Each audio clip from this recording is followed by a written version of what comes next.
জঙ্গলের ভেতর তখন এক অদ্ভুত নীরবতা।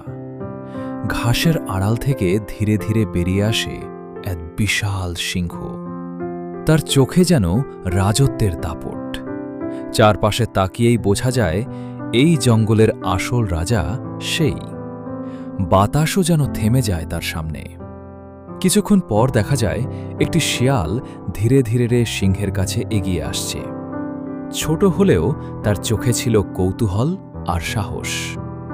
কিন্তু সিংহ এক দৃষ্টিতে তাকিয়ে থাকে, যেন বুঝিয়ে দিচ্ছে সবুজ মাঠে কয়েকটি হরিণ শান্তভাবে ঘাস খাচ্ছিল। চারপাশে সবকিছু স্বাভাবিক মনে হলেও হঠাৎ করেই একদল বুনো শূকর দৌড়ে চলে আসে। মুহূর্তেই পরিবেশ বদলে যায়। হরিণগুলো সতর্ক হয়ে চারদিকে তাকাতে থাকে। জঙ্গলে বেঁচে থাকার লড়াইয়ে সবাই সব সময় প্রস্তুত। তারপর আবার দেখা যায় জঙ্গলের আর এক ভয়ঙ্কর দৃশ্য।